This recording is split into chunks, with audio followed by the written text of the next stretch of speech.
Before we get into the story, leave a comment and let us know what city you're watching from. And don't forget to rate the story from 0 to 10 at the end. Enjoy the story. The coffee shop was crowded that Tuesday morning, filled with the hum of espresso machines and the clatter of ceramic cups. Maya Bennett clutched her worn leather portfolio against her chest, weaving through tables toward the back corner, where job postings were pinned to a corkboard. She'd been job hunting for 3 weeks now, ever since the small cleaning company she worked for went under. Her rent was 2 weeks overdue, and her bank account had exactly $47 left. She pulled out her phone, squinting at the job listing her friend had texted her earlier. Harrington Estate, seeking full-time housekeeper. Experience required. Generous compensation. The address was on the Upper East Side, one of those neighborhoods where Maya usually only passed through on her way to somewhere more affordable. She copied the address into her Maps app, double-checking the street name. Park Avenue. Of course it was Park Avenue. 20 minutes later, Maya stood outside an imposing glass tower that stretched so high she had to crane her neck to see the top. The lobby was all marble and gold fixtures, the kind of place where her second-hand coat and scuffed boots felt wildly out of place. She approached the security desk, pulling out the crumpled printout. "Excuse me, I'm here about the housekeeper position at Harrington Estate." The security guard barely glanced up. "Floor 42, elevator on your right." Maya's stomach flipped. 42 floors up. She'd never even been in a building this tall. The elevator ride felt endless, her reflection staring back at her in the polished metal doors. "Get it together, Bennett. It's just a job interview. You've done this 100 times." The doors opened onto a corridor lined with floor-to-ceiling windows overlooking the city. Maya followed the signs toward Suite 4200, her heart hammering with each step. But when she reached the door, something felt off. The nameplate didn't say Harrington Estate. Instead, it read, Blackwell Enterprises, Executive Offices.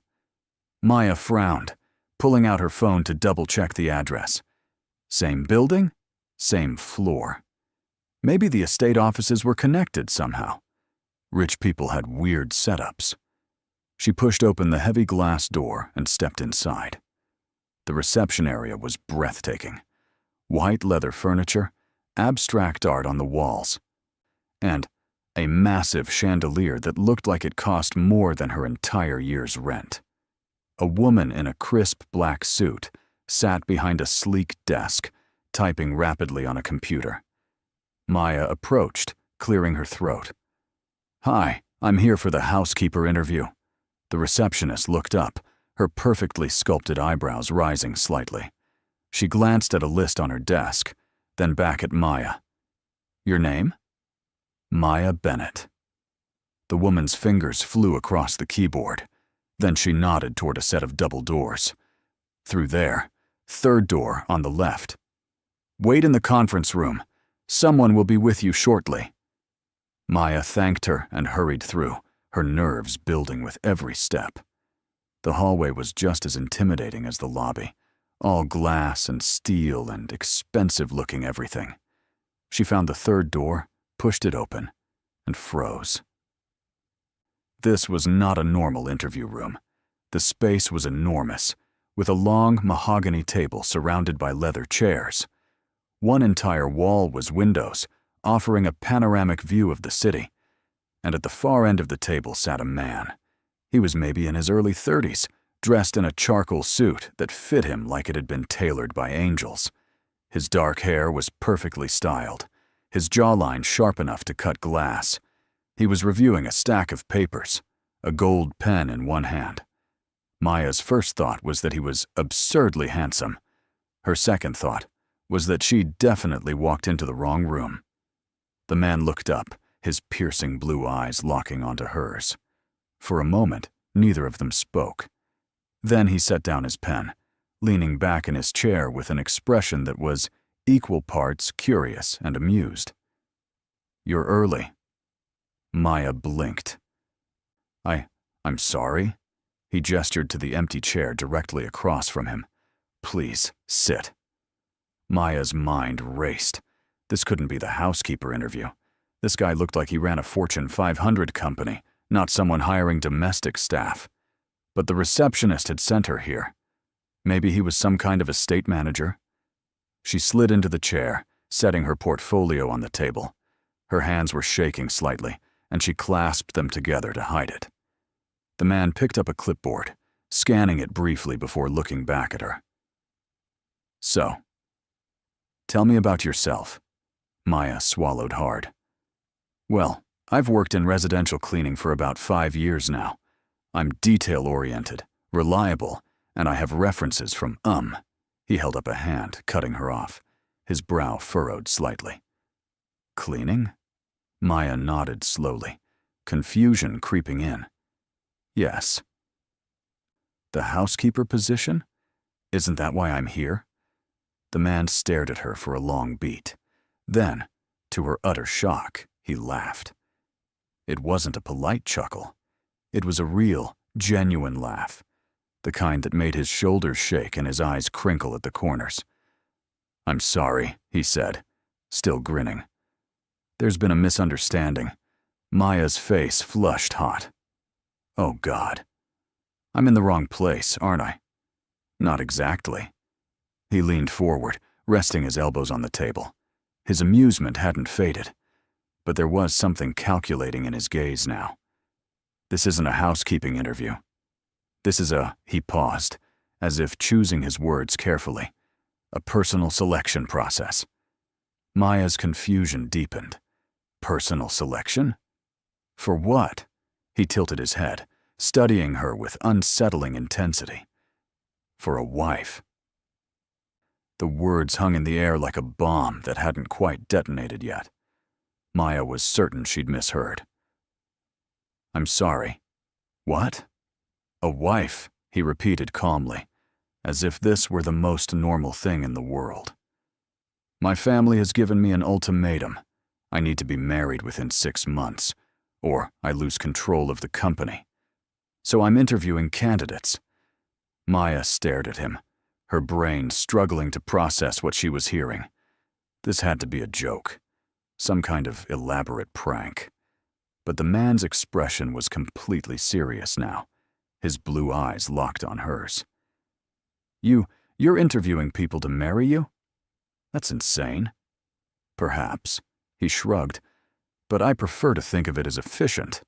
I don't have time for traditional dating. This way, I can find someone suitable. We both benefit from the arrangement, and everyone walks away satisfied. Maya shook her head, pushing her chair back. Okay, well, good luck with that. But I'm definitely in the wrong room. I should go. Wait. His voice was sharp, commanding. She froze halfway out of her seat. He stood, walking around the table toward her.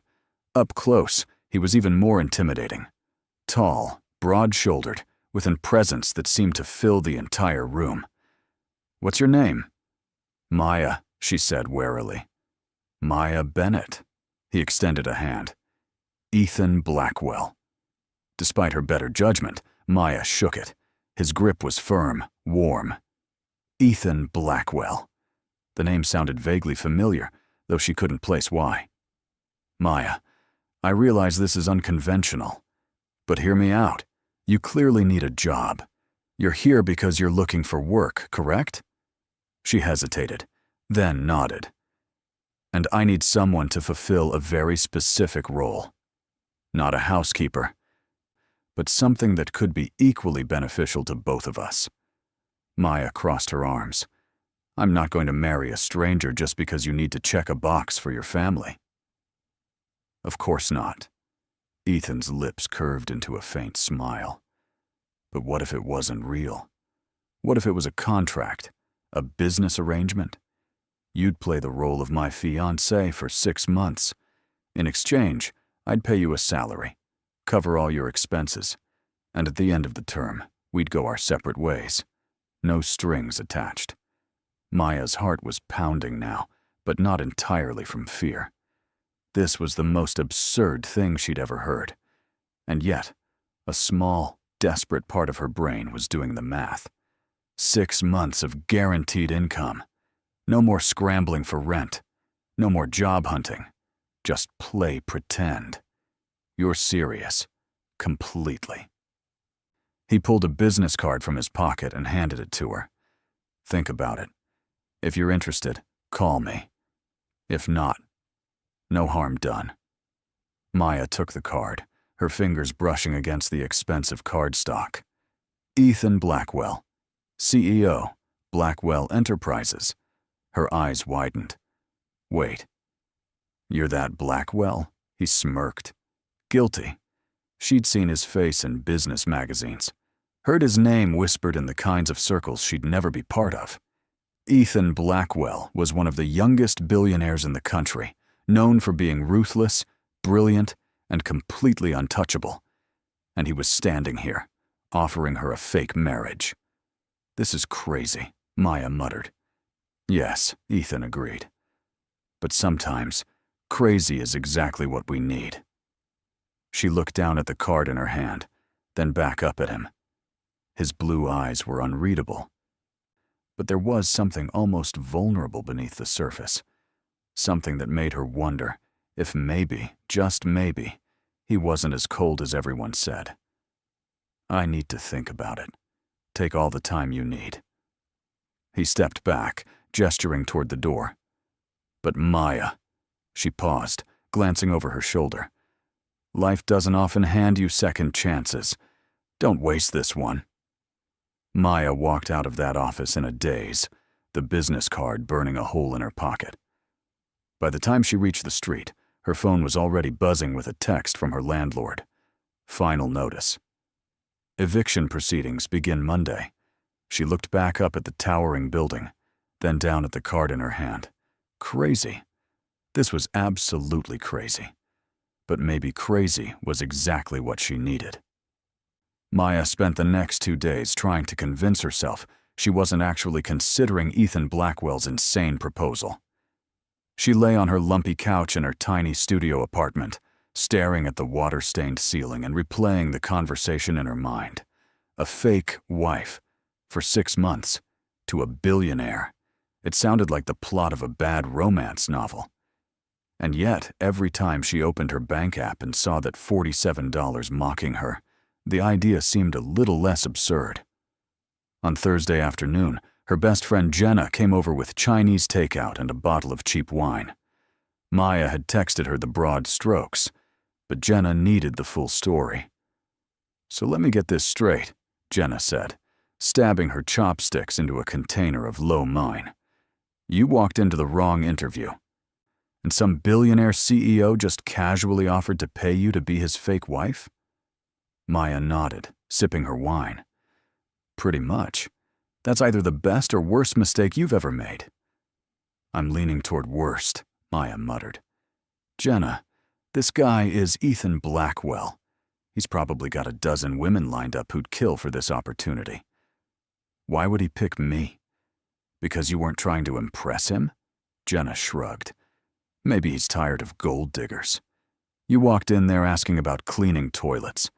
That's probably refreshing for a guy like him. Maya groaned, dropping her head into her hands. This is insane. I can't do this. Why not? What's the worst that could happen? Maya looked up, incredulous. I could fall for a guy who sees me as a business transaction? I could get my heart broken? I could end up in way over my head with people who have more money than I'll ever see in my lifetime. Jenna grinned. Or you could have 6 months of financial security, get to live like a queen, and walk away with enough money to start fresh. Come on, Maya. When was the last time life handed you an opportunity like this? Never, Maya admitted. Exactly. Jenna leaned forward, her expression turning serious. Look, I'm not saying it's not risky, but you're about to get evicted. You've been eating ramen for 3 weeks. What do you really have to lose? Maya wanted to argue, but the truth was, Jenna had a point. She had nothing. No savings, no safety net, no family to fall back on. If she didn't do something drastic, She'd be homeless by next month. That night, Maya sat on her bed, Ethan's business card balanced between her fingers. She'd read it so many times the edges were starting to fray. Finally, before she could talk herself out of it, she picked up her phone and dialed the number. It rang twice before a smooth, familiar voice answered. Ethan Blackwell. Maya took a deep breath. It's Maya Bennett. We met on Tuesday. There was a pause, then a hint of amusement colored his tone. Maya. I was hoping you'd call. She bit her lip, her heart racing. I've thought about your offer. And? I have questions. Of course. Let's meet tomorrow. Dinner. I'll send a car to pick you up at 7. Before she could respond, he added, and Maya, dress nicely.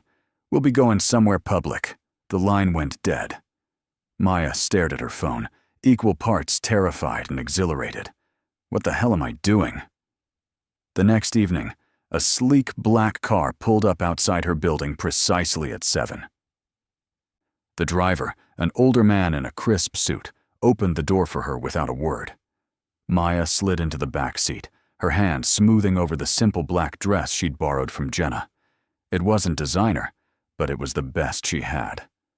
The car glided through the city, eventually stopping in front of a restaurant Maya had only seen in magazines.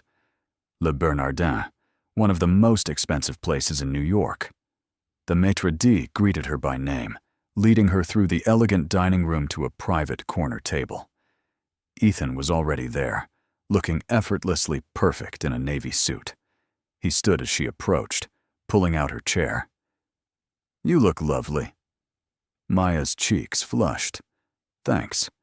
You didn't have to go this overboard. It's just a conversation. He smiled faintly. I prefer to do things properly. Once they'd ordered wine and appetizers, Ethan leaned back in his chair, studying her with those impossibly blue eyes. So, your questions. Maya pulled out her phone, where she'd typed up a list. First, why me? You could hire an actress, a model, someone who actually knows how to navigate your world. Why pick a girl who showed up thinking she was interviewing to scrub your floors? Ethan's lips twitched. Honestly? Because you were real. Every other woman I've met in my circles has an agenda. They want my money, my connections, my name. You walked in there with no idea who I was, and you treated me like a regular person. That's rare. Maya wasn't sure how to respond to that, so she moved on. Second question. What exactly would this arrangement entail? He took a sip of his wine before answering. You'd move into my penthouse. We'd attend events together, family dinners, charity galas, the occasional business function. To the outside world, we'd appear to be a couple, engaged specifically. But behind closed doors, it's purely professional. Separate bedrooms, no expectations of anything beyond the performance. And after 6 months? After 6 months, we stage a quiet breakup. You walk away with $250,000. Maya nearly choked on her water. $250,000. Ethan nodded calmly. Plus living expenses, a clothing allowance, and anything else you need to maintain the illusion. I don't do things halfway, Maya. Maya's mind reeled. That kind of money could change her entire life. She could pay off her debts, go back to school, start over completely. But there was one more question she had to ask. What happens if one of us catches feelings? Ethan's expression hardened slightly. That won't be an issue. This is a business arrangement. Feelings complicate things. I don't do complications. His answer should have reassured her. Instead, it sent a strange pang through her chest. She ignored it, setting her phone down. Okay. If I agree to this, I have some conditions. He raised an eyebrow. I'm listening. 1. I want everything in writing. A contract that protects both of us. 2. If at any point I feel unsafe or uncomfortable, I can walk away. No questions asked. And 3. She met his gaze steadily. You treat me with respect. I'm not your employee. I'm your partner in this. For a long moment, Ethan said nothing. Then he extended his hand across the table. Deal. Maya hesitated, then shook it. His hand was warm, his grip firm. Something electric passed between them, a spark that made her heart skip. She pulled her hand back quickly, trying to ignore it. So, Ethan said, leaning back with a satisfied smile. When can you move in? Maya laughed, the sound a little breathless. You don't waste time, do you? Not when I know what I want. And right now, he looked at her with an intensity that made her stomach flip. I want you to say, yes. Maya took a long sip of her wine, her mind spinning. This was crazy. Absolutely, completely crazy. But maybe Jenna was right. Maybe crazy was exactly what she needed. She set down her glass and met his eyes. Okay. Yes, I'll do it. Ethan's smile widened, and for the first time it reached his eyes. Welcome to the deal, Maya Bennett. She smiled back, even as a voice in the back of her mind whispered a warning. Be careful, Bennett. This is how stories like yours either end in fairy tales or complete disaster. But it was too late to turn back now. She'd already shaken hands with the devil. Or maybe, she thought, as she watched Ethan smile with someone far more dangerous. Someone who could make her forget this was all pretend. Moving into Ethan Blackwell's penthouse felt like stepping into a different universe. Maya stood in the marble foyer, her single duffel bag slung over her shoulder, and tried not to gape. Floor-to-ceiling windows overlooked Central Park, the city sprawling out beneath them like a living, breathing thing. The furniture was all clean lines and muted tones, expensive without being ostentatious. Art that probably cost more than her childhood home hung on the walls. This is where you live? Maya's voice came out smaller than she intended. Ethan, who'd been checking something on his phone, glanced up. It's where we live now. He gestured toward a hallway. Your room is the second door on the left. I've had it prepared for you. Maya followed him, her footsteps echoing on the polished floors. He pushed open a door to reveal a bedroom that was easily twice the size of her entire apartment. A king-sized bed with crisp white linens, a walk-in closet, a bathroom with a soaking tub that looked like something out of a spa. Holy hell, she breathed. Ethan leaned against the doorframe, watching her reaction with what might have been amusement. There's a stylist coming tomorrow to update your wardrobe.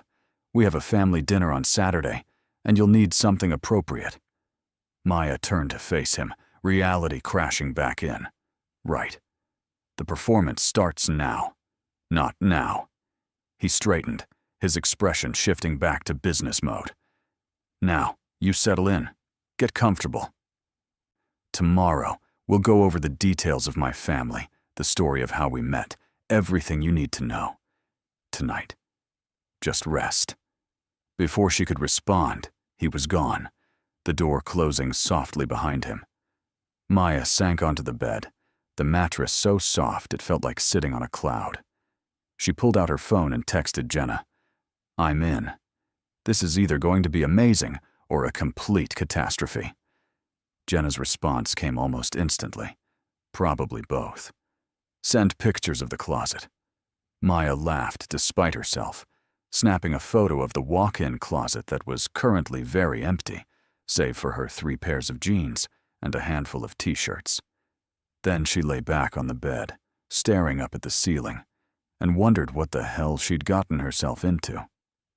The next morning, Maya woke to sunlight streaming through floor-to-ceiling windows and momentarily forgot where she was. Then it all came rushing back. The penthouse. The deal. Ethan. She found him in the kitchen, already dressed in a suit despite it being barely 8 in the morning. He was drinking coffee and reading something on a tablet, the picture of controlled efficiency. Morning, Maya said, padding in barefoot. She'd thrown on sweatpants and an old college hoodie, feeling wildly underdressed. Ethan looked up, his gaze sweeping over her casual outfit. Then, unexpectedly, he smiled. "Good morning. Coffee?" "Please." He poured her a cup, black, and slid it across the marble island. "The stylist will be here at 10. After that, we need to go over your backstory." "Backstory?" Ethan set down his tablet. "How we met, how long we've been together. The details that people will ask about. We need our story to be airtight." Maya wrapped her hands around the warm mug. "Okay. So what's the story?" He leaned against the counter, considering. "I think we should stay as close to the truth as possible. Easier to remember. We met by chance when you came to my office. I was immediately taken with you. We've been seeing each other quietly for the past 2 months, and I proposed last week. That's fast. I'm decisive." His tone was matter-of-fact. "When I know what I want, I don't wait."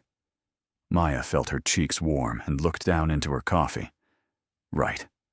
And your family? Do they know this is an arrangement?" "God, no." Ethan's expression hardened. "They can never know. As far as they're concerned, you're the real thing. My mother, especially.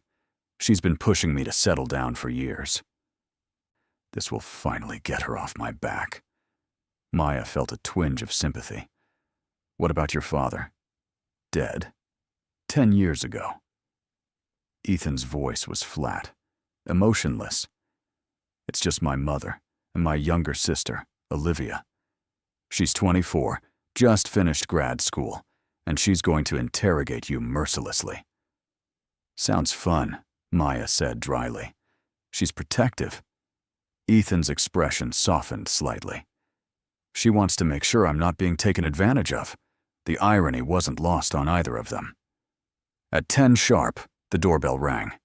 The stylist, a woman named Celeste, who looked like she'd stepped out of a fashion magazine, swept in with 2 assistants and approximately 40 garment bags. Maya spent the next 3 hours being measured, fitted, and dressed in outfit after outfit. Cocktail dresses, business casual, evening gowns. Celeste had an opinion on everything, from Maya's posture to her hair. By the time she left, Maya's closet looked like it belonged to someone else entirely. Someone who shopped on 5th Avenue and didn't check price tags. That evening, Ethan insisted they practice. "Practice what?" Maya asked, eyeing him warily. "Being a couple." He gestured to the living room. "Sit with me." They settled onto the couch, and immediately Maya felt the awkwardness of it. They were sitting a careful foot apart, like strangers on a bus. Ethan sighed. "This isn't going to work. You look like you're terrified of me." "I'm not terrified. Wary, maybe." He shifted closer, his thigh nearly touching hers. "We need to be comfortable with each other. People will notice if we're stiff." Maya swallowed hard. "So what do you suggest?" Ethan reached out slowly, giving her time to pull away. When she didn't, he tucked a strand of hair behind her ear, his fingers brushing her cheek. "Like this. Your heart is racing." She could feel it, hammering against her ribs. "Is that a problem?" "No." His voice was softer now, his blue eyes locked on hers. "It means you're human." For a moment, neither of them moved. The air between them felt charged, electric. Then Ethan pulled back, clearing his throat. "That's better. Now you look like someone who might actually be in love with me." Maya's breath was uneven. "Right. Acting." He stood, his mask of control firmly back in place. "The family dinner is tomorrow night at my mother's estate. Dress nicely. Be charming. And remember," his gaze pinned her, "we're madly in love." After he left the room, Maya sat there for a long time, her cheek still tingling where he'd touched her. "This is just business," she reminded herself. "Just an act." But the way her heart was still racing suggested that her body hadn't gotten the memo. Saturday arrived far too quickly. Maya spent the morning in a state of nervous energy, changing outfits 3 times before finally settling on a navy blue dress that Celeste had insisted was perfect for meeting future in-laws. When Ethan saw her, something flickered in his eyes.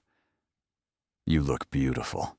It was the first genuine compliment he'd given her, and it made her stomach flip. "Thanks. You clean up pretty well yourself." He was wearing a charcoal suit, his dark hair perfectly styled, and he looked every inch the billionaire CEO. "They're going to eat me alive, aren't they?" Maya said as they headed down to the car. Ethan's hand found the small of her back, a gesture that felt natural and yet sent electricity up her spine. "Just be yourself. My mother values authenticity." The drive to his mother's estate took 45 minutes, and with each passing mile, Maya's anxiety grew. What if they saw through her? What if she said the wrong thing? Ethan seemed to sense her panic. He reached over and took her hand, lacing his fingers through hers. "Breathe. You'll be fine." His touch steadied her, and she clung to it like a lifeline. When they pulled up to the estate, a sprawling mansion that made Ethan's penthouse look modest, Maya's mouth went dry. "This is where you grew up?" Ethan's jaw tightened. "Unfortunately." Before she could ask what he meant, the front door opened. A woman in her 60s, elegant and poised, stepped out. Her sharp eyes swept over Maya, assessing. "Ethan." She kissed his cheek, then turned to Maya with a smile that didn't quite reach her eyes. "And you must be the mystery woman who's stolen my son's heart." Maya extended her hand, forcing her voice to stay steady. "Maya Bennett. It's lovely to meet you, Mrs. Blackwell. Call me Catherine." The older woman's grip was firm, her gaze piercing. "Come inside. Dinner's almost ready." And just like that, Maya stepped into a world where every word, every gesture, every smile would be scrutinized, where one wrong move could unravel everything. Ethan squeezed her hand tight, a silent reassurance, before leading her inside. And Maya thought, not for the first time, that she might be in way over her head. The dining room was as intimidating as the rest of the house, all dark wood and crystal chandeliers. Catherine Blackwell sat at the head of the table, Ethan to her right, and Maya across from him. The only other person present was Olivia, Ethan's sister, who'd arrived late and burst through the door with an energy that immediately filled the room. Sorry. Olivia dropped into the chair next to Maya, flashing a grin. Traffic was insane. She turned to Maya, her eyes bright with curiosity. "So you're the one who finally got my brother to commit. I need to know everything." "Olivia." Ethan's tone carried a warning. "What?" "I'm just being friendly." Olivia leaned closer to Maya, stage whispering. "He's probably terrified I'll scare you off." Maya couldn't help but smile. Something about Olivia's warmth immediately put her at ease. "I'm not that easy to scare." "I like her already," Olivia declared, and even Catherine's lips twitched with amusement. Throughout dinner, Catherine asked pointed questions. Where was Maya from? What did she do for work? How did she and Ethan meet? Maya stuck to the script they'd rehearsed, her answers smooth and believable. But she could feel Catherine's sharp gaze dissecting every word, looking for cracks. "So you just happened to walk into his office?" Catherine's tone was skeptical. "And he just happened to fall for you?" Maya met her eyes steadily. "I think we both surprised ourselves. Love doesn't always follow a plan." Across the table, Ethan's expression softened, and for a moment, it almost looked real. Catherine studied them for a long beat, then finally nodded. "Well, you certainly seem to make him happy. I haven't seen him smile this much in years." Olivia grinned. "That's because he's usually a robot. All work, no fun." "I'm sitting right here," Ethan said dryly. "Exactly my point." Olivia turned back to Maya. Please tell me you're going to loosen him up, teach him how to have fun." "I'll do my best," Maya said, and when she glanced at Ethan, she caught him trying not to smile. After dinner, Catherine insisted on showing Maya the garden. Ethan tried to follow, but his mother waved him off. "Girl talk, darling. You'll survive 10 minutes without her." Maya followed Catherine outside, her nerves jangling. The garden was beautiful, all manicured hedges and blooming roses. Catherine walked slowly, her hands clasped behind her back. "You're not what I expected." Maya wasn't sure if that was a compliment or an insult. "What did you expect? Someone more polished, someone from Ethan's usual circles." Catherine stopped, turning to face her. "My son is a brilliant man, but he's also deeply guarded. He doesn't let people in easily. If he's chosen you, there must be something real there." Guilt twisted in Maya's stomach. She forced herself to meet Catherine's gaze. "I care about him very much." I hope that came out sounding genuine, because beneath the lie, Maya was starting to realize it might actually be true. Catherine studied her for another long moment, then smiled. "Good. Because if you hurt him, I'll make your life very difficult."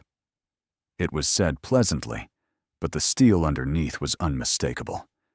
Maya nodded. Understood. When they returned inside, Ethan was waiting by the door. His eyes found Maya immediately, and she saw the question there. "You okay?" She gave a small nod. Catherine squeezed Maya's hand. "Welcome to the family, dear." The drive home was quiet. Maya stared out the window, processing everything. Finally, Ethan broke the silence. "You did well tonight. My mother liked you." Maya turned to look at him. "How can you tell? She didn't eviscerate you. Trust me, that's a good sign." Maya laughed, the tension finally breaking. "Your family is intense. Olivia's great, though. She reminds me of you." Ethan raised an eyebrow. "How so?" "She's the version of you that actually smiles." Ouch. But he was smiling now, that rare, genuine expression that transformed his whole face. Maya felt her heart do something dangerous. They arrived back at the penthouse, and as they stepped into the elevator, the reality of what they were doing hit Maya all over again. They'd just lied to his family, convincingly, and it had felt almost too easy. In the penthouse, Ethan loosened his tie, looking more relaxed than she'd seen him. "Thank you for tonight. You played your part perfectly." Maya kicked off her heels, wincing.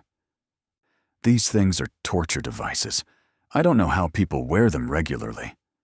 Ethan's eyes dropped to her bare feet, then back up to her face. "You didn't have to pretend to like Olivia. I know you weren't acting there." "No," Maya admitted. "She's easy to like. Unlike her brother." His tone was teasing. Maya smiled. "The jury's still out on him."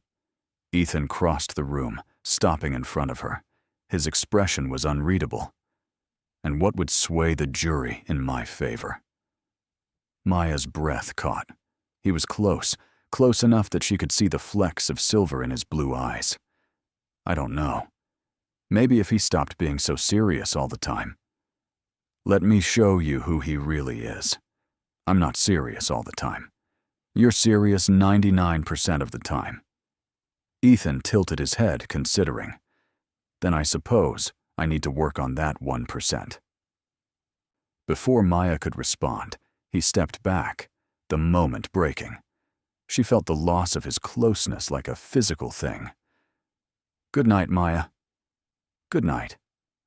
She watched him disappear down the hall, then let out a shaky breath. "This is just an arrangement," she reminded herself for the 100th time. But as she got ready for bed, she couldn't stop replaying the way he'd looked at her. Like maybe, just maybe, he was starting to forget it was fake too. The next few weeks fell into a strange rhythm. During the day, Maya had the penthouse mostly to herself while Ethan worked. She'd explore the city, meet Jenna for coffee, and try to adjust to this surreal new life. In the evenings, they'd have dinner together, sometimes in comfortable silence, sometimes in surprising conversation. Ethan, it turned out, was funny when he let his guard down. Dry and sarcastic, but genuinely funny. They attended 2 more family dinners, a charity gala, and a business cocktail party. Each time, they played their roles perfectly. The engaged couple, madly in love, unable to keep their hands off each other. Except it was getting harder to tell where the act ended and reality began. At the charity gala, Ethan had kept his hand on her waist all night, his thumb tracing absent circles that made her skin tingle. When a business associate had made a slightly inappropriate comment, Ethan's grip had tightened possessively, his eyes going cold. During a quiet moment on the balcony, Maya had called him on it. "You know you don't have to go full caveman. I can handle myself." "I know." His voice had been quiet. "But I didn't like the way he was looking at you." "That's not part of the act, is it?" Maya had asked. Ethan had met her eyes, and for a long moment he'd said nothing. Then, "No, it's not." Now, a month into their arrangement, Maya sat in the penthouse living room, supposedly reading a book, but her mind kept drifting to Ethan, who was in his home office on yet another conference call. She heard his voice, low and commanding, and felt that now familiar flip in her stomach. This is a problem, she thought, a big problem, because somewhere between the family dinners and the fake smiles and the late-night conversations, Maya had started to develop real feelings for Ethan Blackwell. And she was pretty sure that wasn't in the contract. Maya was curled up on the couch with her laptop when Ethan emerged from his office, looking exhausted. He'd been on call since 6 that morning, and it was now past 8 at night. "You need to eat," Maya said. Closing her computer, Ethan rubbed his eyes. "I'll grab something later." "No, you won't. You'll work until midnight and forget entirely." Maya stood, heading toward the kitchen. "I'm making pasta. Nothing fancy, but it's food.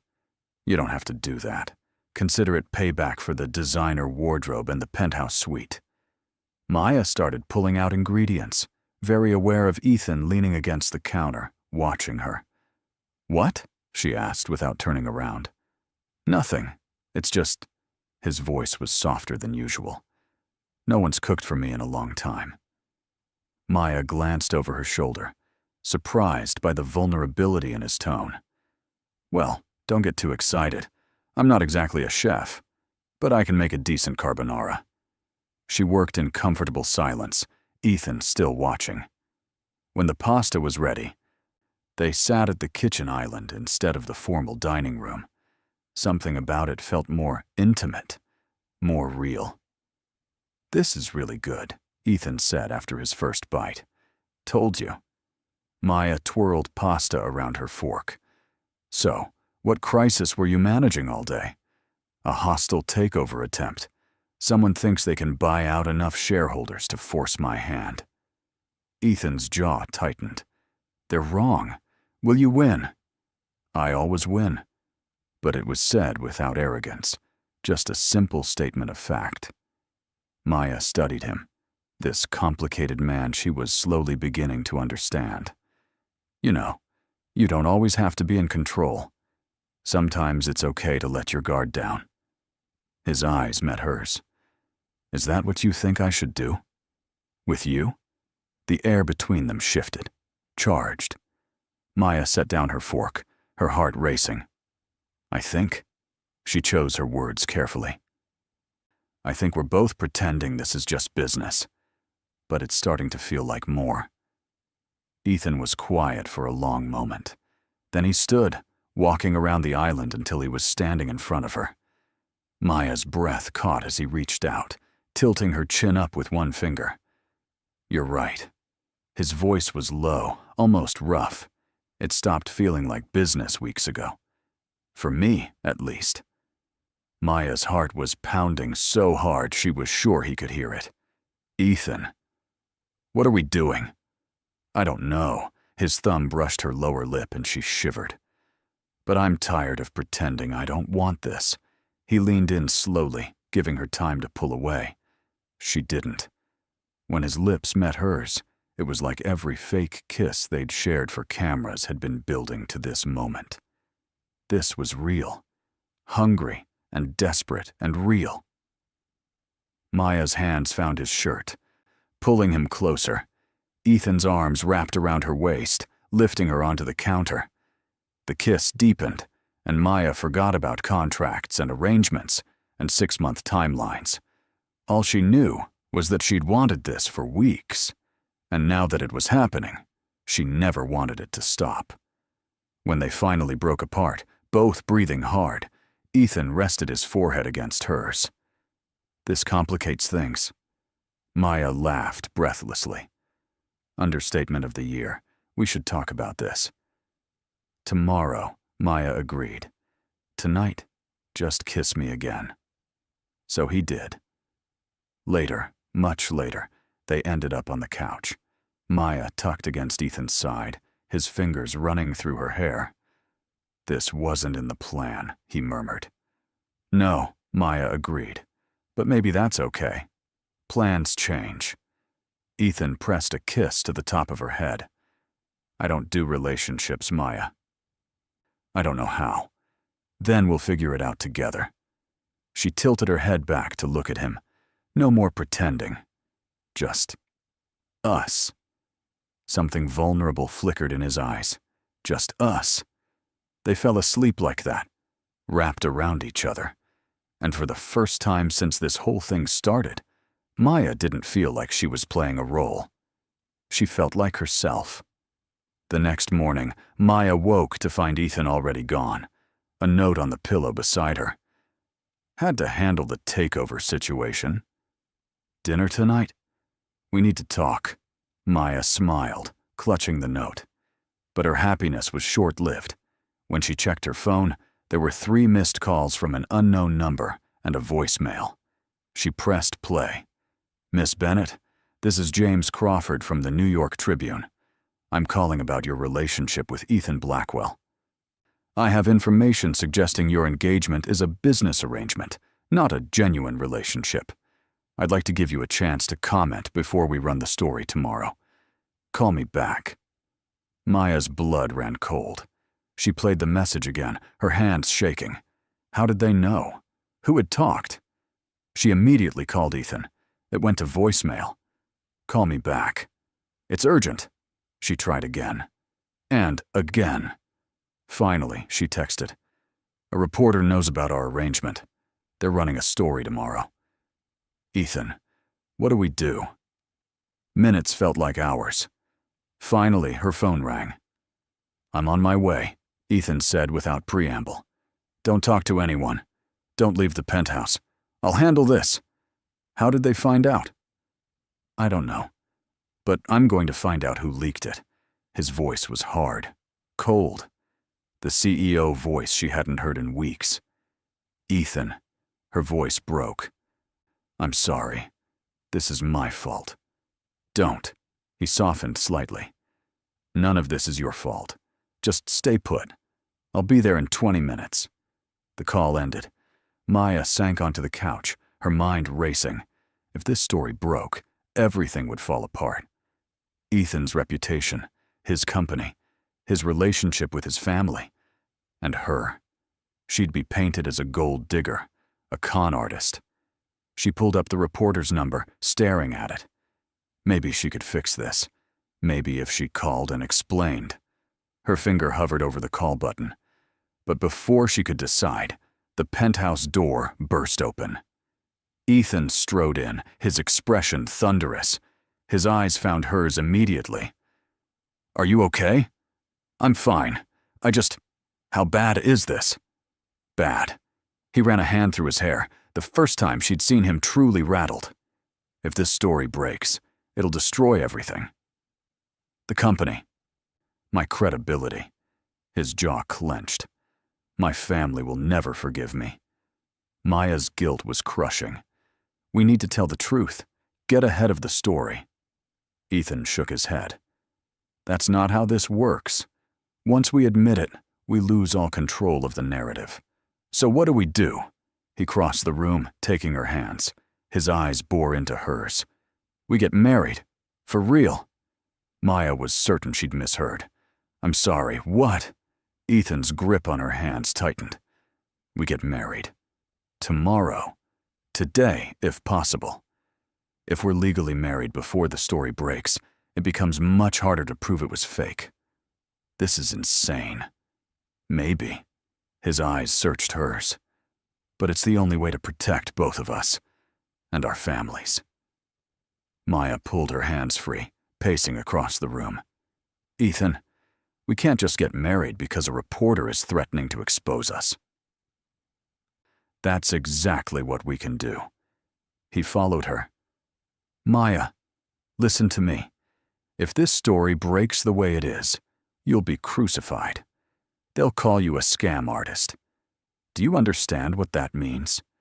Your life will be destroyed. And what if we actually get married? What happens when we file for divorce in 6 months? We'll deal with that then. Right now, we need damage control. Maya whirled to face him. This is crazy. We barely know each other. We've been living together for a month. I know you take your coffee black. I know you can't sleep without reading first. I know you hate wearing heels, but you do it anyway, because you think you're supposed to. I know you snort when you laugh really hard, and I know his voice softened. I know I don't want to lose you. Maya's breath caught. Don't. Don't what? Don't make this about feelings when it's really about saving your company. Ethan flinched like she'd slapped him. Is that what you think this is? I don't know what to think. Maya's voice cracked. A week ago, this was a business arrangement. Then last night happened. And now you're asking me to marry you for real because a reporter found out the truth. How am I supposed to know what's real and what's just another performance? Silence fell between them, heavy and suffocating. Finally, Ethan spoke, his voice barely above a whisper. You're right. I'm asking too much. He turned toward the door. I'll handle the reporter. You don't have to do anything. Wait. Maya's voice stopped him. He looked back, and she saw something in his eyes she'd never seen before. Fear. You're scared. Of course I'm scared. Ethan's mask cracked completely. I'm terrified. Because somewhere along the way, this stopped being fake for me.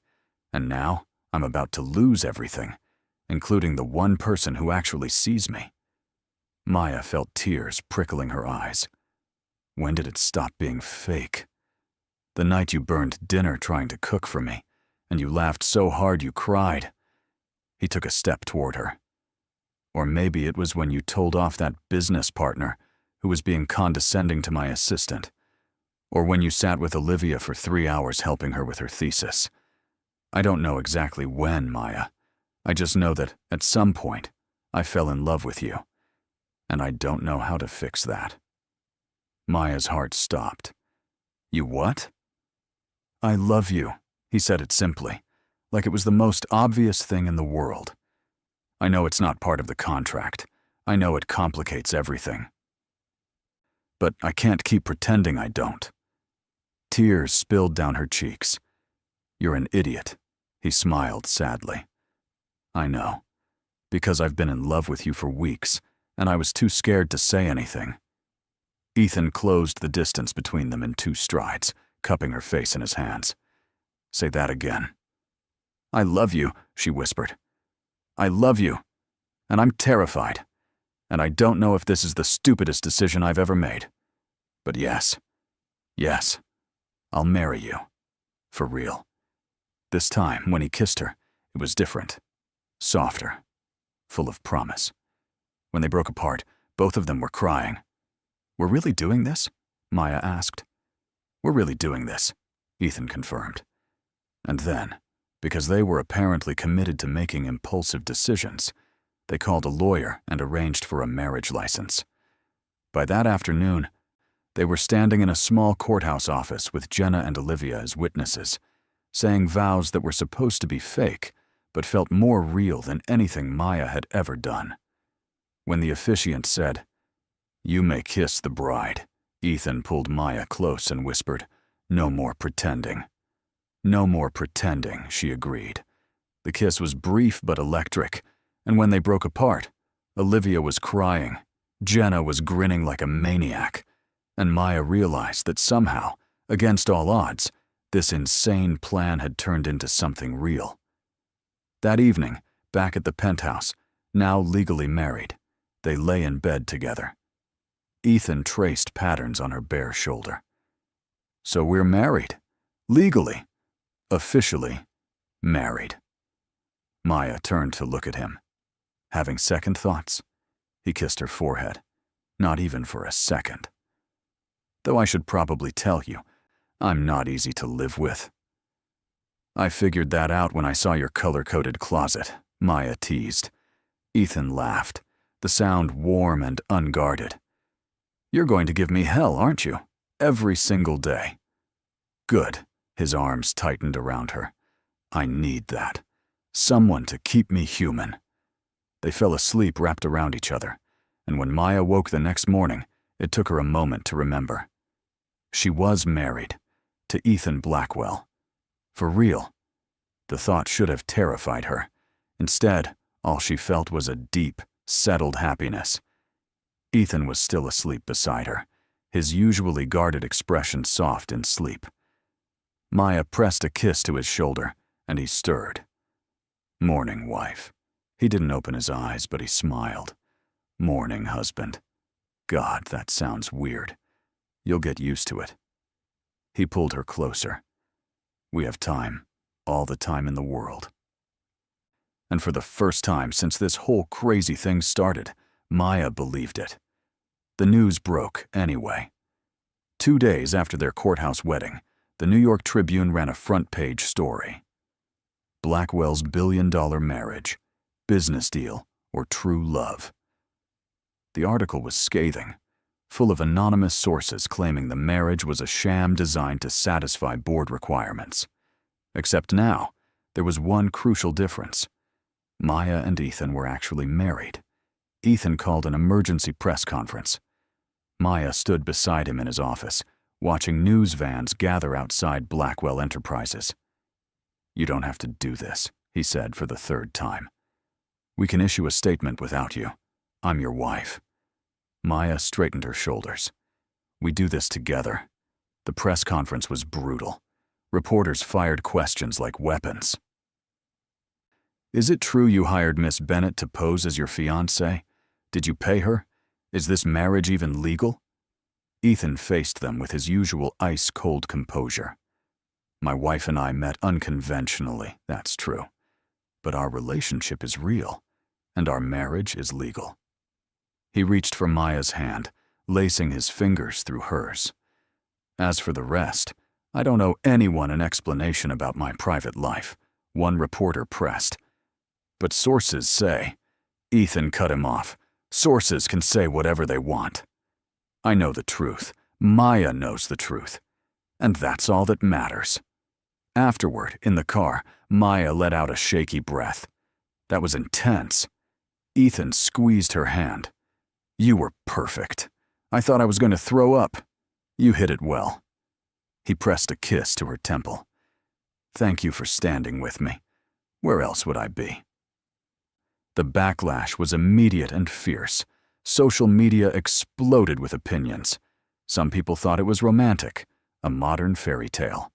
Others called Maya a gold digger and Ethan a fraud. The board of Blackwell Enterprises called an emergency meeting. For 3 days, Ethan was locked in negotiations, fighting to maintain control of his company. Maya wanted to help, but there was nothing she could do except wait.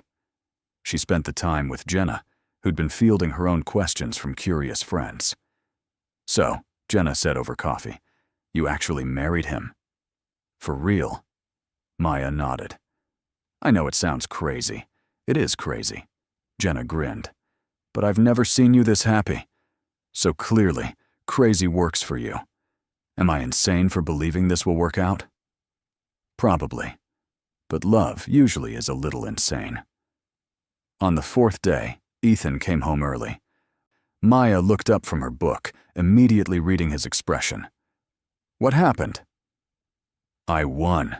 He loosened his tie, a smile breaking across his face. The board voted to keep me as CEO. They decided the marriage question was irrelevant as long as the company keeps performing. Relief flooded through her. Ethan. That's amazing.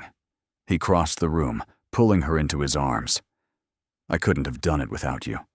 Being able to come home to you every night, knowing you believed in me, it made all the difference. Maya kissed him, soft and lingering. So what now? Now, Ethan said against her lips, we live our lives. No more pretending. No more performances. Just us. But the fallout wasn't over. That weekend, Catherine requested their presence for an emergency family meeting. Maya's stomach churned with anxiety as they drove to the estate. Catherine was waiting in the formal living room, her expression unreadable. Olivia sat beside her, looking worried. Ethan's jaw was tight. Mother. Catherine gestured to the sofa across from her. Sit. Please. They sat, Ethan's hand finding Maya's immediately. I've been reading the news, Catherine began, and I have questions. Ethan straightened. I know how it looks. It looks like you lied to me. To all of us. Catherine's voice was cold. It looks like you brought this woman into our family under false pretenses. That's not fair, Olivia interjected.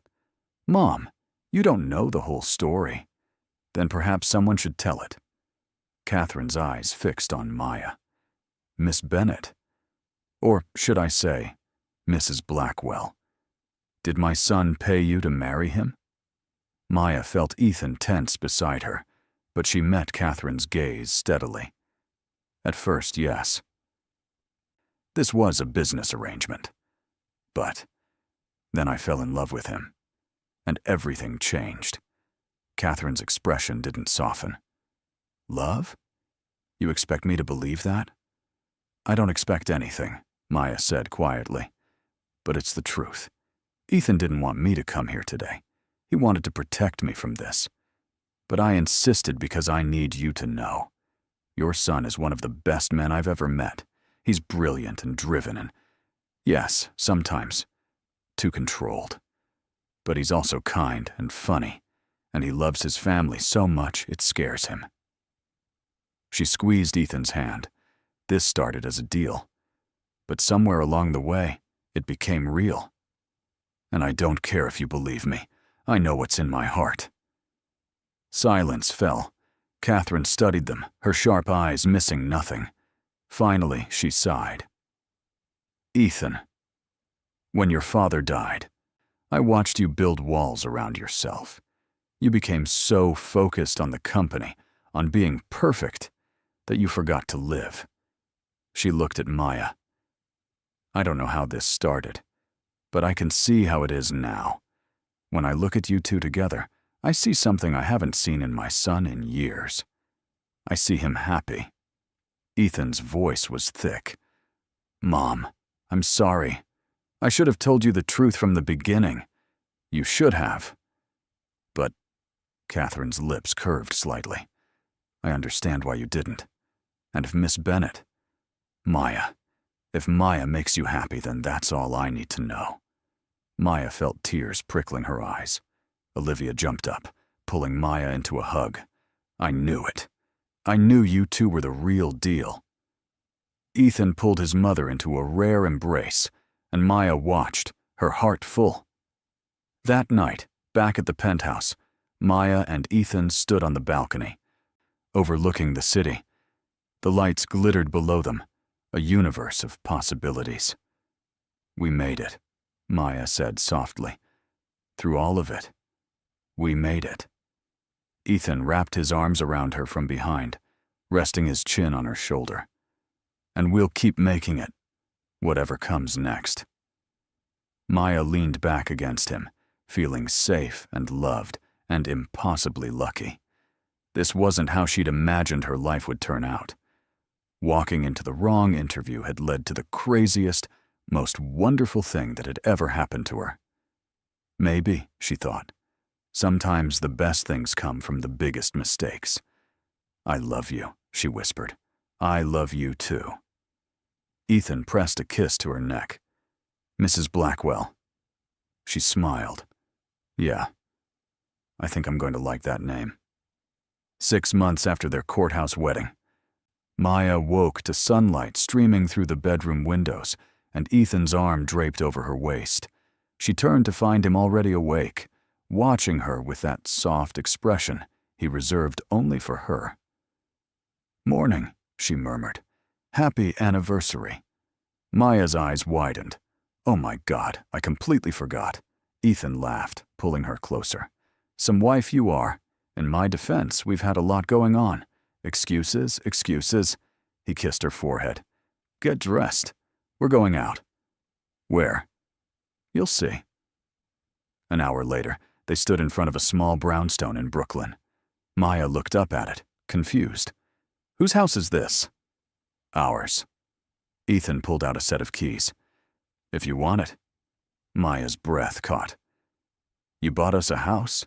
He shrugged, looking almost shy. The penthouse is mine, I thought. Maybe we should have something that's ours. Together. A fresh start. Maya threw her arms around his neck, kissing him hard. Yes. Yes, I want it. They spent the afternoon exploring their new home, planning which room would be Ethan's office and which would be Maya's. She'd enrolled in business school, finally pursuing the degree she'd always dreamed about. And Ethan had surprised her by offering to help however she needed. That evening, they sat on the floor of the empty living room, eating takeout Chinese food straight from the containers. This is nice, Maya said, leaning against his shoulder. No furniture, no electricity in half the rooms, eating takeout on the floor? Yeah. Maya smiled. Just us. No performances, no expectations. Just this. Ethan kissed the top of her head. I never thought I'd want this. A home, a real partnership, someone who knows all my flaws and loves me anyway. Your flaws are part of your charm. Name one. You're a control freak. You alphabetize your books. You have to have the last word in every argument. Ethan pulled back, eyebrows raised. I do not have to have the last word. Maya grinned. You're literally doing it right now. He opened his mouth, then closed it, laughing. Fine. You win this round. Progress. They spent the night in their new home, sleeping on an air mattress and talking until the early hours of the morning, about their future, about their dreams, about the family they might have someday. It felt impossible that a year ago, Maya had been scrambling to find work, barely making rent. Now she was married to the love of her life, building a future that felt solid and real. Life wasn't perfect. Ethan still worked too much sometimes. Maya still doubted herself. They argued about stupid things, like whose turn it was to do dishes and whether to get a dog. But they also laughed. A lot. And at the end of every day, they chose each other. Over and over again. One evening, 3 months after moving into the brownstone, Maya came home to find Ethan in the kitchen, attempting to cook. She stopped in the doorway, watching him curse at a pot of boiling water. What are you doing? Ethan looked up, looking almost embarrassed. I was trying to surprise you with dinner. How's it going? Terrible. Everything is burning or undercooked, and I think I've destroyed at least 3 pans. Maya laughed, crossing the room to kiss him. I love you, even when you're a disaster in the kitchen, especially when I'm a disaster in the kitchen. Especially then. They ordered pizza instead, eating it on the back porch and watching the sunset. Ethan, Maya said after a while. Yeah? Thank you. For what? For taking a chance on me. For walking into the wrong interview. for being brave enough to turn a fake arrangement into something real. Ethan set down his pizza, turning to face her fully. Maya, I need you to understand something. You saved me. Before you, I was going through the motions, working, existing, but not really living. You reminded me what it feels like to be happy, to want more than just success. He took her hand. So thank you for giving me a second chance at life. Maya felt tears welling up. We saved each other then. Deal. They sat there until the stars came out, wrapped up in each other, and Maya thought about how far they'd come. From strangers, playing pretend, to partners building a life. It hadn't been easy. There were still days when old insecurities crept in, when Maya wondered if she really belonged in Ethan's world. But then he'd look at her with those blue eyes full of love, and she'd remember. This wasn't about his world or her world. This was about their world, the one they were building together, one day at a time. Later that night, as they got ready for bed, Ethan said, I have something for you. He handed her a small velvet box. Maya opened it to find a delicate necklace, a simple pendant shaped like a key.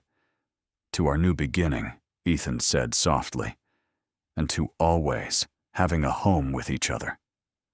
Maya fastened it around her neck, then pulled him down for a kiss.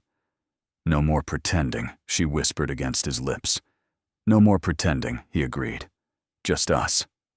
Forever. And as they fell asleep, wrapped around each other, Maya knew with absolute certainty that walking into the wrong interview had been the best mistake of her entire life.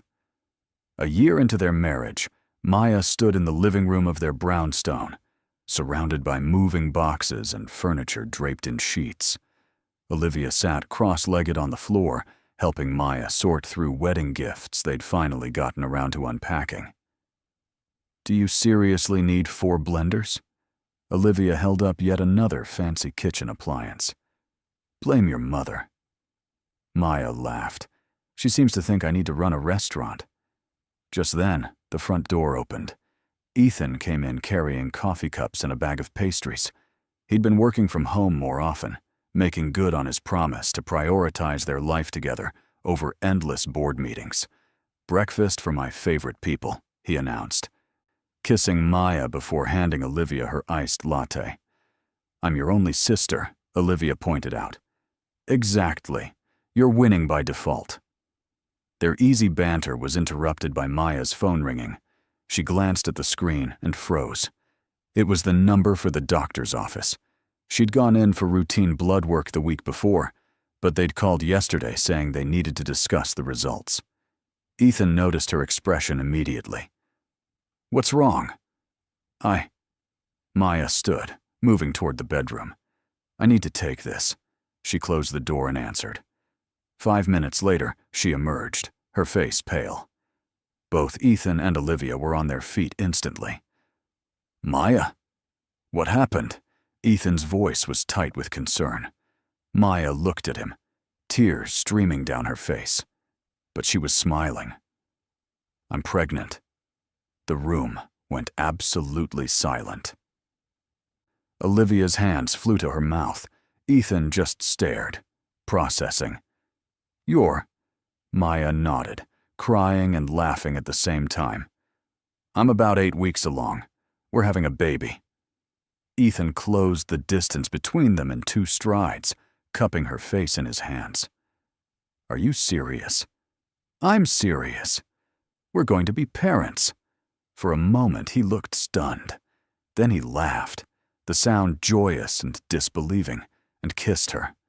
Olivia was crying now, too, rushing over to hug them both. I'm going to be an aunt. Oh my God, I'm going to be the best aunt ever. I'm buying them so many toys. No, Ethan said, but he was grinning. Yes, Olivia shot back. All the toys. So many toys you'll trip over them. That evening, after Olivia left and they were alone, Ethan pulled Maya onto the couch, his hand resting on her still flat stomach. Are you scared? he asked quietly. Terrified, Maya admitted, but also excited. I never thought I'd have this. A family. Ethan pressed a kiss to her temple. Neither did I. I spent so long building walls, convinced I didn't need anyone. And now look at us. Maya placed her hand over his. You're going to be an amazing father. You think so? I know so. She turned to face him. You're patient, protective, and you've already mastered the art of not sleeping. That's basically parenting in a nutshell. Ethan laughed, pulling her close. I love you, Maya Blackwell. I love you too. Over the next few months, their lives transformed. The brownstone became a construction zone as they converted the spare bedroom into a nursery. Ethan, despite running a multi-billion-dollar company, became obsessed with baby-proofing everything. Maya would find him watching YouTube videos about car seat installation at 2 in the morning. Catherine was overjoyed, immediately taking Maya shopping for baby clothes and offering unsolicited but well-meaning advice about everything from feeding schedules to stroller brands. And Olivia started a group chat called Baby Blackwell Fan Club, where she sent daily memes and announced she was already planning the child's first birthday party. Through it all, Maya watched Ethan slowly shed the last remnants of the cold CEO persona he'd worn like armor when they first met. He talked to her growing belly, read parenting books with an intensity he usually reserved for merger contracts, and cried when they found out they were having a girl. A daughter, he whispered, his hand on Maya's stomach during the ultrasound. We're having a daughter. You're going to spoil her rotten, Maya said. Absolutely, Ethan agreed without hesitation. She's going to have me wrapped around her finger from day one. That night, lying in bed, Ethan traced gentle circles on Maya's belly. Have you thought about names? Maya had been making lists for weeks. I like Emma. Or Sophie. What about you? Ethan was quiet for a moment. I was thinking. Maybe Grace? After my mother's middle name? Maya turned to look at him, seeing the vulnerability in his eyes. Grace Blackwell. I love it. Really? Really? She kissed him softly. Our daughter. Grace. As her due date approached, Maya found herself reflecting on everything that had brought them to this moment. The wrong interview. The fake arrangement. The moment everything became real. She'd walked into Ethan's office thinking she was applying to clean houses. Instead, she'd found her home. Labor came on a rainy Tuesday evening. Ethan, who prided himself on being unflappable in any crisis, completely fell apart. He couldn't find the hospital bag. He forgot his phone. He nearly rear-ended another car twice on the way to the hospital. Maya, between contractions, found it hysterically funny. You run a Fortune 500 company, but a baby has you completely rattled? This is different, Ethan said, his knuckles white on the steering wheel. This is our baby. 14 hours later, Grace Elizabeth Blackwell entered the world, screaming and perfect. When the nurse placed her in Maya's arms, time seemed to stop. She's beautiful, Maya whispered, tears streaming down her face. Ethan sat beside them, his arm around Maya, staring at their daughter with an expression of pure wonder. She's perfect. He looked at Maya, his eyes shining. You're perfect. Thank you for giving me everything I never knew I needed. Maya leaned against him, exhausted and elated and overwhelmed with love. For a man who once thought emotions were a weakness, Ethan cried more in that hospital room than Maya had ever seen. He held Grace with a gentleness that broke Maya's heart in the best way, whispering promises to protect her, to love her, to always be there. When Catherine and Olivia arrived, they both burst into tears at the sight of tiny Grace. My granddaughter, Catherine said, her voice thick with emotion. She's absolutely perfect. Olivia insisted on taking 1,000 photos, narrating a play-by-play for the group chat.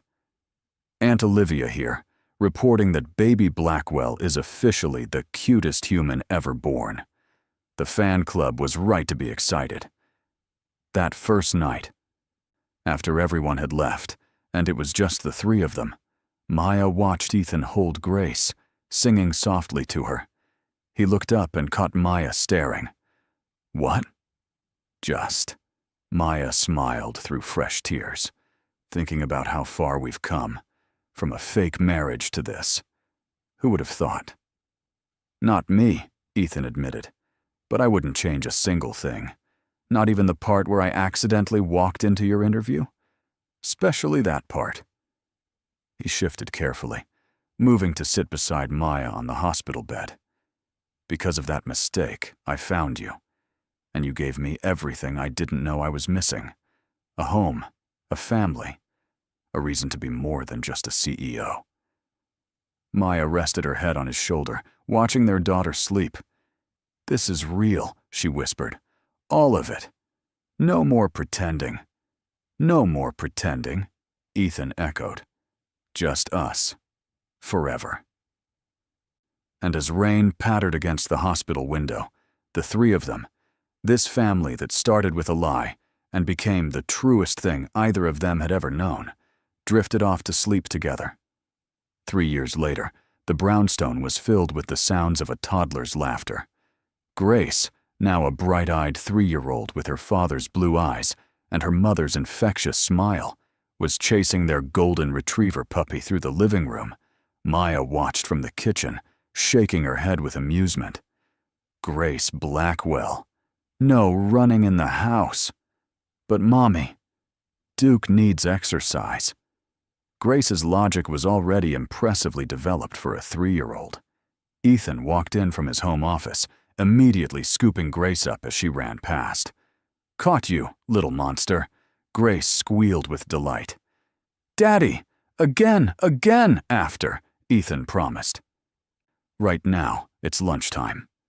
The three of them sat at the kitchen table, Grace chattering nonstop about her morning at preschool. She'd inherited both her parents' sharp minds and had 1,000 questions about everything. Why is the sky blue? Why do dogs have 4 legs? Why do you and Mommy kiss so much? That last question made both adults laugh. Ethan glanced at Maya, his eyes warm.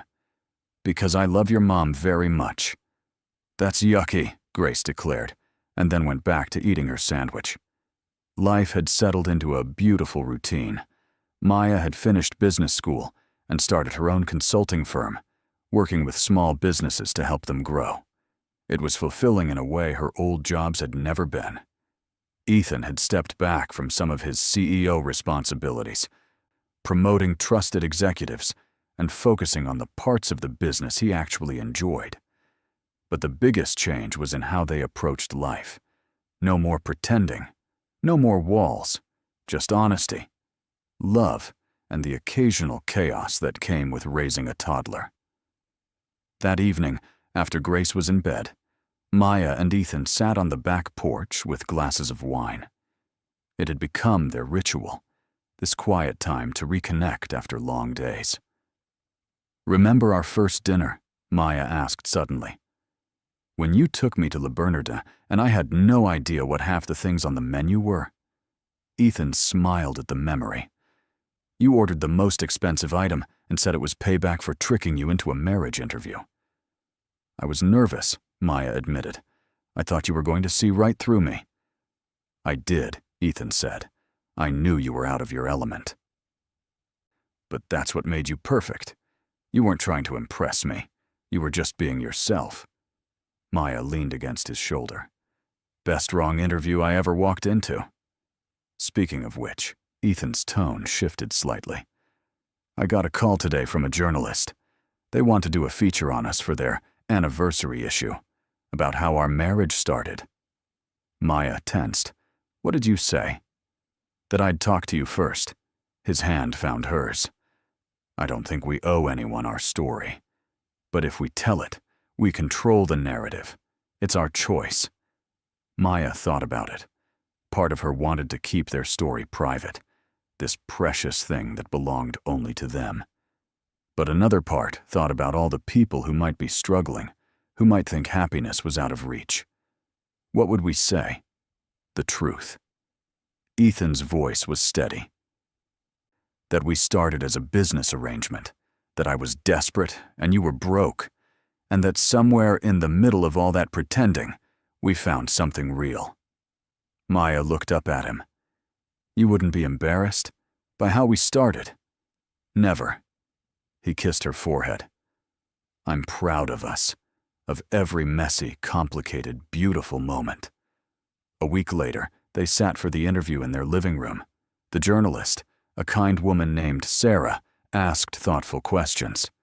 How did it feel to fall in love when you weren't supposed to? What made you decide to make it real? Looking back, would you do anything differently? Maya and Ethan answered honestly, holding nothing back. They talked about the fear, the uncertainty, the moment they realized they'd crossed from fake to real.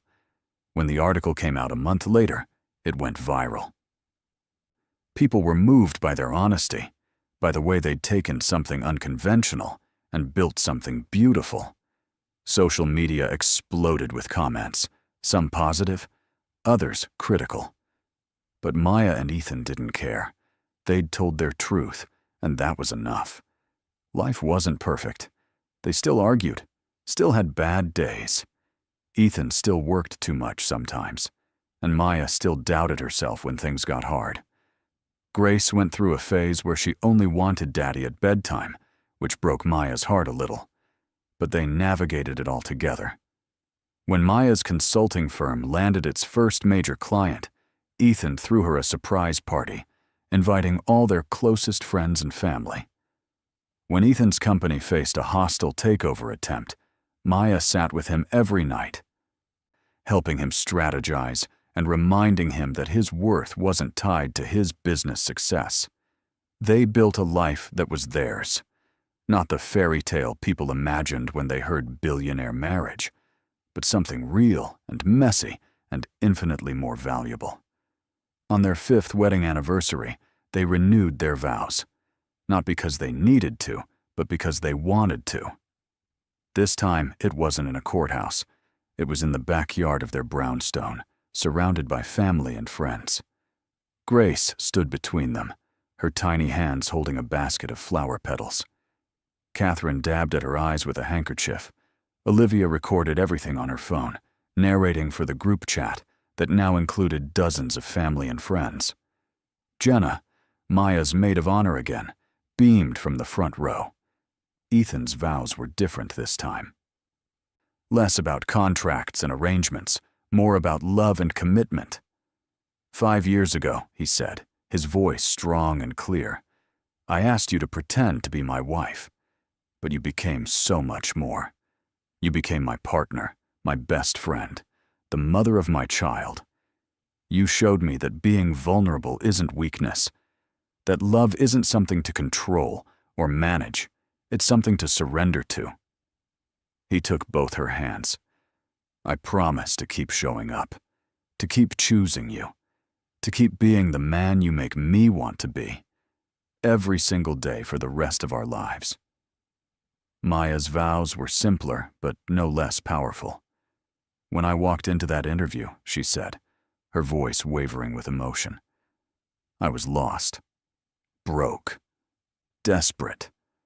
I thought I was looking for a job, but I found a home. I found you. She squeezed his hands. You taught me that I was worthy, that I deserved more than scraping by.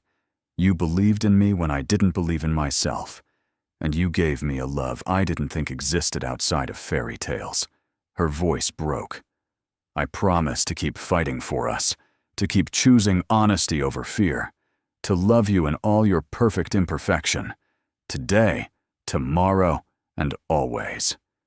When they kissed, Grace clapped and shouted, Yay! Mommy and Daddy! Making everyone laugh through their tears. The reception lasted late into the night. Ethan pulled Maya onto the makeshift dance floor they'd set up, swaying to a song that had become theirs. This is everything I never knew I wanted, he whispered in her ear. Maya looked around at their family, their friends, their daughter dancing with Olivia. This is everything we built together. Not everything, Ethan said. His hand moved to her stomach. Maya's eyes widened.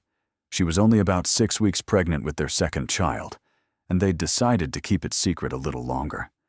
But apparently, Ethan couldn't resist. "We're just getting started, Mrs. Blackwell." Maya laughed, tears of joy streaming down her face. "We really are, Mr. Blackwell." As the night wound down and Grace fell asleep in her grandmother's arms, Maya and Ethan stood on their porch, watching the stars. "Do you ever think about what would have happened if I hadn't walked into that wrong interview?" Maya asked. "Every day," Ethan admitted. "And every day, I'm grateful for that mistake. Because sometimes, the best things in life are the ones we never planned for." Maya leaned into him, feeling his heartbeat steady against her back. "No more pretending." "No more pretending," Ethan echoed. "This is real. All of it." And as they stood there, wrapped in each other's arms, both of them knew with absolute certainty that this messy, beautiful, unexpected life they'd built together was more than either of them had ever dreamed possible. It had started with a lie, but it had become the truest thing either of them had ever known. 10 years after that fateful wrong interview, Maya Blackwell stood in the conference room of her thriving consulting firm, wrapping up a presentation to a potential client. Her team of 12 employees sat around the table, their faces reflecting pride in what they'd built together.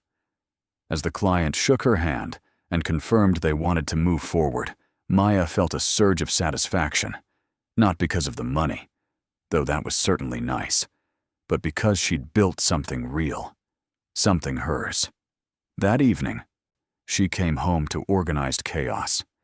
Ethan was in the kitchen attempting to help their 7-year-old son, Lucas, with a science project, while Grace, now 10, practiced piano in the living room. Duke, the golden retriever who was no longer a puppy, lay sprawled on the floor, supremely unbothered by the noise. "Mommy," Lucas ran to her, glue sticking to his fingers. "Look, we're building a volcano. It's going to explode." "Preferably not inside the house," Maya said, kissing his forehead before crossing to Ethan. "How was your day?" "Chaotic." He kissed her properly. "But good. Board meeting went well. And I got home in time for science project duty. Progress." Maya grinned. 5 years ago, you would have missed this for a conference call. 5 years ago, I was an idiot who didn't know what mattered." He pulled her close. "Now I know. It's this. All of this." Grace finished her song and ran over. "Mom, can I tell you about school?" Over dinner, Grace talked about her day with the dramatic flair she'd inherited from Aunt Olivia. Lucas showed off his volcano, which did indeed explode, covering the kitchen table in baking soda foam. And through it all, Maya and Ethan exchanged looks that said, "This is our life. Chaotic, messy, and absolutely perfect." Later, after the kids were in bed, they collapsed onto the couch. Maya kicked off her heels with a sigh of relief. "Some things never change." "You still hate heels," Ethan observed. "Always will. But you still wear them to important meetings because they make me feel powerful." Maya grinned. "Even if my feet disagree." Ethan pulled her feet onto his lap, beginning to massage them.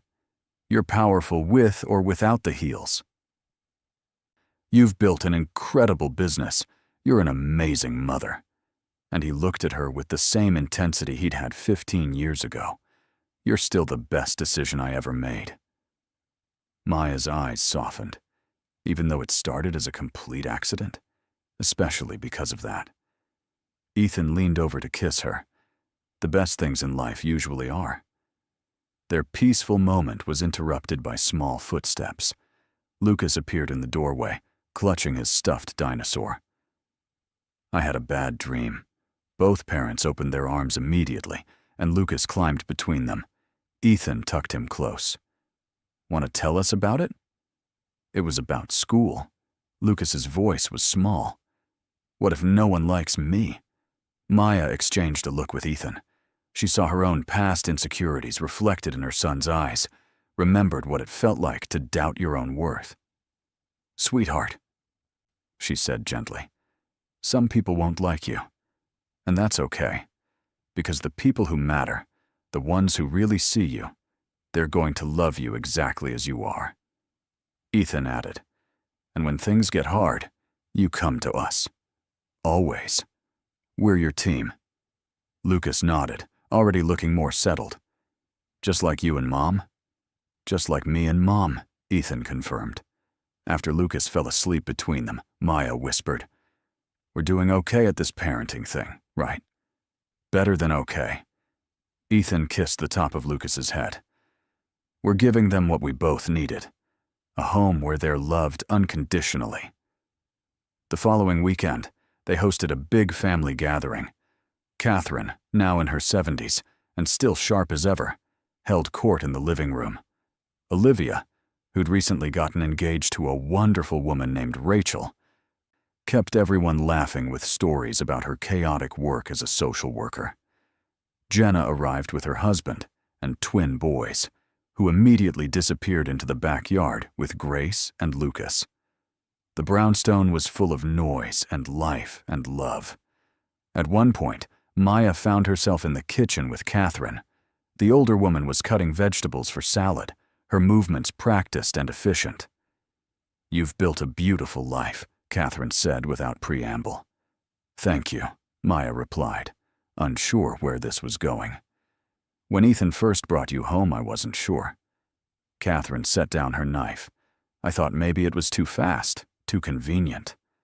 But I was wrong." She turned to face Maya. "You saved my son. He was drowning in expectations and control, and you taught him how to breathe again." Maya felt her eyes prick with tears. "He saved me too." "That's how the best partnerships work."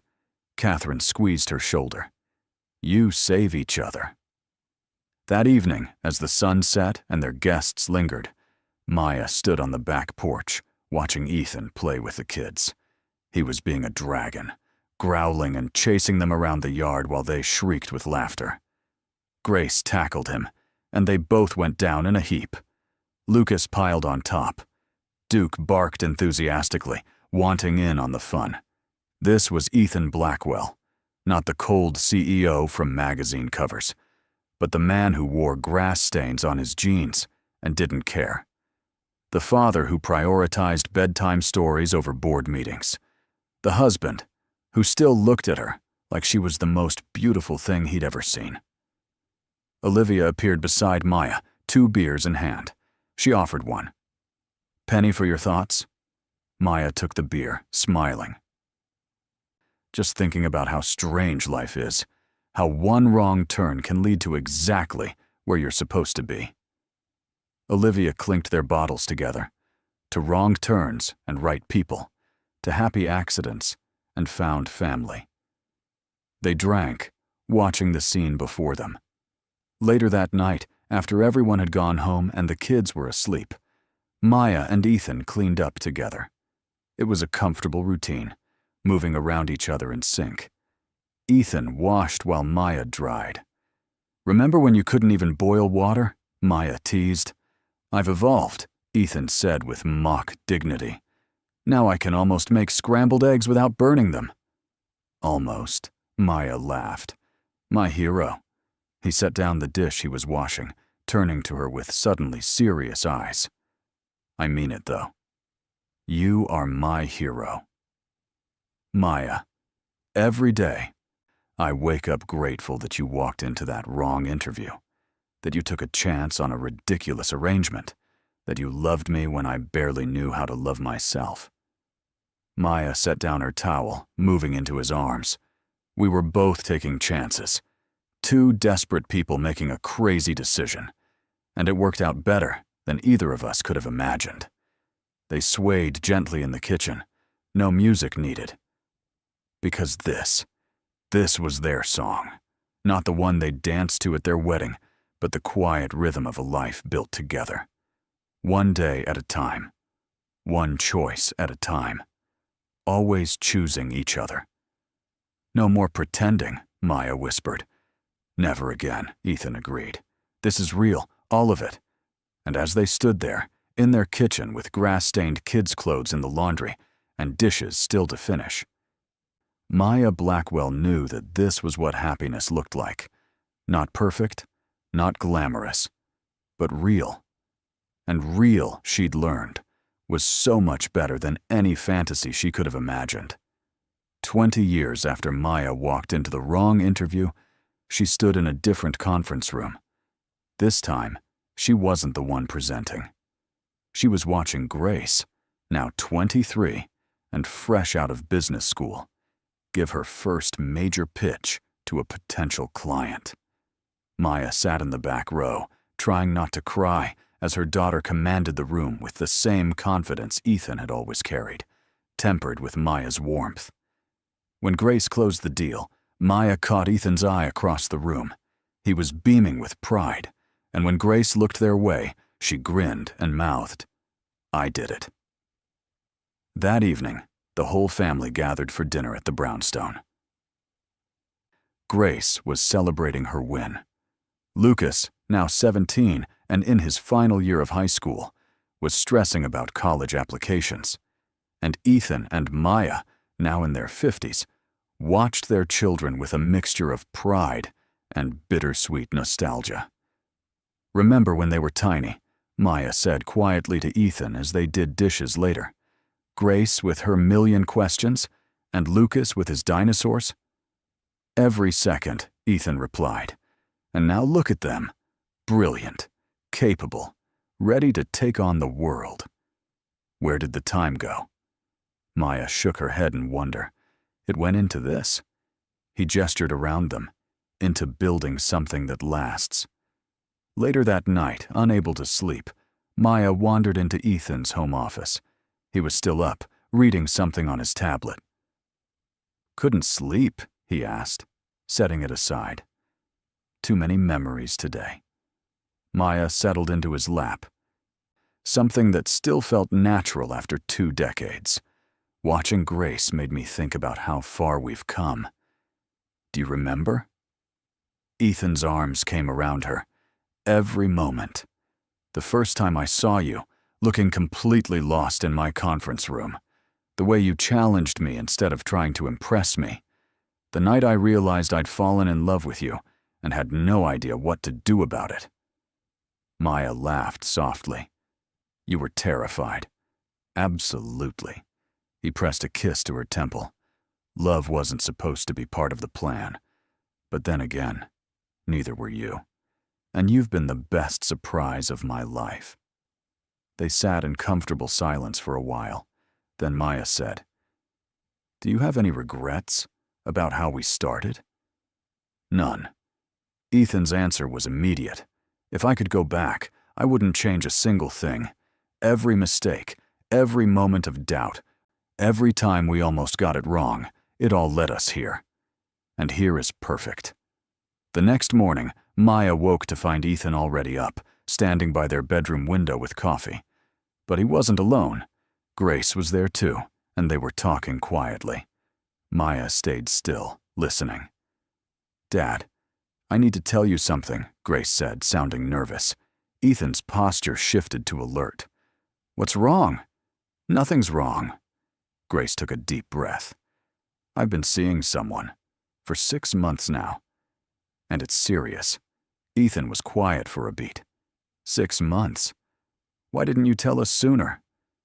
"Because," Grace's voice wavered, "we met in an unconventional way, and I was worried about what you'd think." Maya had to bite back a smile, like history repeating itself. Ethan must have thought the same thing because his shoulders relaxed. "Grace, however you met this person, if they make you happy and treat you well, that's all that matters. Your mom and I of all people have no room to judge unconventional." Grace laughed, relief evident.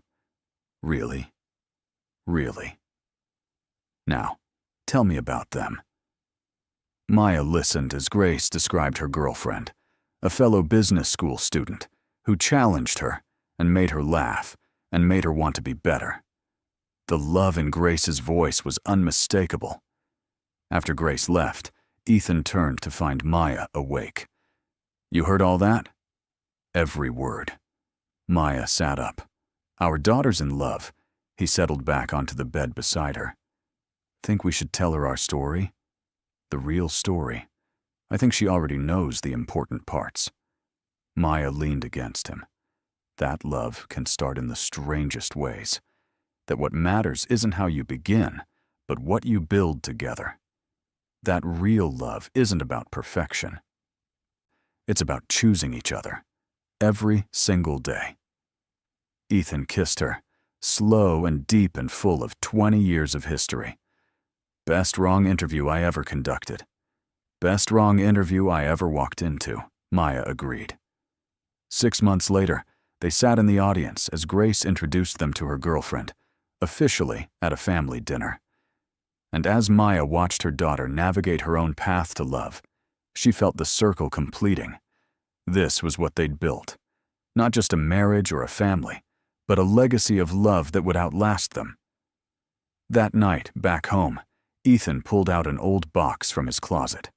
Inside were mementos from their early days, the contract they'd originally drawn up, photos from fake events that had become real, the business card he'd given her that first day. Maya laughed, touching the worn edges. We really were insane. Completely. Ethan grinned. But we made it work. We more than made it work. Maya looked at him, this man who'd started as a stranger offering a business deal and became her entire world. We built something beautiful. They burned the contract that night in the fireplace, not because they needed to erase the past, but because it no longer defined them. What defined them now was simple: love, choice, commitment. And as they watched the papers turn to ash, Maya thought about that scared girl who'd walked into the wrong interview 2 decades ago. If she could go back and tell her younger self anything, it would be this: walk through the wrong door. Take the crazy chance. Say yes to the impossible. Because sometimes, the biggest mistakes lead to the greatest loves. And sometimes, pretending to be someone's wife becomes the realest thing you've ever done. Ethan pulled her close, and Maya settled against his chest, listening to his heartbeat, the same steady rhythm that had become her home. "This is forever," she whispered. "This is forever," he agreed. "No more pretending." "Never," Maya confirmed. "This is real. All of it. Always."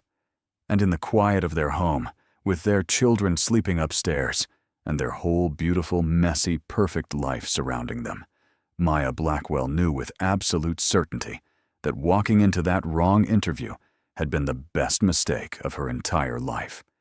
Because it had led her here, to love, to family, to home, to everything she'd never known she was looking for. What did you think of their story? Share your thoughts in the comments. On a scale from 0 to 10, what's your rating? Subscribe to the channel and turn on notifications to follow all our stories, and check out more emotional stories by clicking on the end screen.